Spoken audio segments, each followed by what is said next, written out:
আপনারা দেখছেন এখন সুন্দর একটা ফরেস্ট এরিয়া এবং রাস্তা দেখুন কত সুন্দর, জঙ্গলের রাস্তা থেকে মাঝখান থেকে চলে গেছে সুন্দর রাস্তা এবং চারপাশে শাল গাছে সারি দিয়ে দাঁড়িয়ে আছে।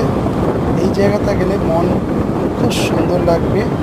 আশা করি এই জায়গাতে আপনারা যান এবং আমার ভিডিওটা লাইক কমেন্ট করুন, শেয়ার করুন।